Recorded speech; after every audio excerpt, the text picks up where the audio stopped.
Market demand supply ಆಯ್ತದ ಈ theory ನಿಮಗೆಲ್ಲ ಎಕನಾಮಿಕ್ಸ್ ಇದ್ದವರೆಲ್ಲ ಗೊತ್ತೂ ಇರ್ತದೆ. ಅದನ್ನ ಬಿಡಿಸಿ ಹೇಳಬೇಕಾಗಿಲ್ಲ.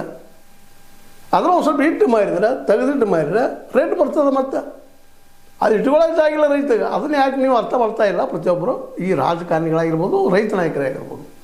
ಇದ್ರ ಬೆನ್ನು ಹತ್ತಿರಿ, ಪ್ರತಿ ರೈತಿಗೆ ಬೆನ್ನು ಹತ್ತಿರಿ. ಪ್ರತಿ ರೈತನು 10 ರೂಪಾಯಿ ಇಸ್ಕೊಂಡು ಗೋಳ ಬಿಡಿಸ್ಕೊಳ್ಳೋ ಪ್ರಯತ್ನ ಮಾಡಿ. ಹಳ್ಳಿಗೆ 100, 200, 1,000 ಹಾಕ್ಕೊಟ್ಟು ಶಕ್ತಿ ಅದ ನಮ್ಮ ರೈತರಲ್ಲೇ. ಮತ್ತು ಸ್ಟಾರ್ಟ್ ಮಾಡಿರಿ. ಆಮೇಲೆ ಬ್ಯಾಂಕಿಗೆ ಬೆನ್ನು ಹತ್ತಿರಿ. ಯಾರ್ಯಾರು ಕೊಡ್ತಾರೆ ಬ್ಯಾಂಕ್ ಲೋನ? ಕಳ್ಳರಿಗೆ, ತುಡುಗರಿಗೆ, ಸುಳ್ಳು ಏನು ತೋರಿಸಿ ಸಾಲ ತೊಗೊಂಡು ಹೋಗುವಂಥ ಮಂದಿ ಇದ್ದಾರೆ. ಅವ್ರನ್ನೆಲ್ಲ ಟೀಕಾನು ಮಾಡ್ತೀರಿ ನೀವು. ಅಲ್ಲಿ ಸಾಲ ಅವ್ರು ತೊಗೋತಾರೆ.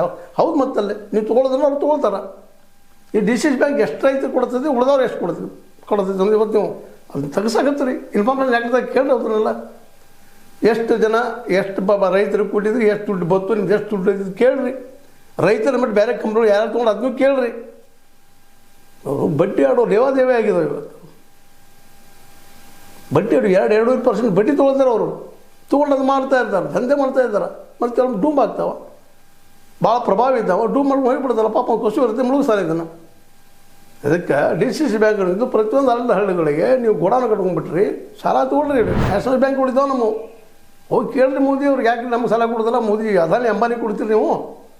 ಅದಾನಿ ಅಂಬಾನಿದು ಆಗಲಿಲ್ಲ ಕಾನೂನು, ಅದು 3 ಕಾನೂನು ಆಗಿದ್ದರೆ ನಿಮ್ಮ ಕಾಳು ಇರ್ತಿರಲಿಲ್ಲ, ನಿಮ್ಮ ಬೆಳೆ ಇರ್ತಿರಲಿಲ್ಲ. ಹೋಗ್ತಿದ್ರಿ ರೈತರು. ಅವ್ರು ಕೊಟ್ಟಷ್ಟ ನೀವು ತೊಗೊಂಡಷ್ಟೇ ಇನ್ನೂ ದಿವಾಳಿ ಹೋಗಿಬಿಡ್ತದೆ. ಆ ಭೂಮಿ ಅವರು ಆಗಿಬಿಡ್ತಿದ್ದು.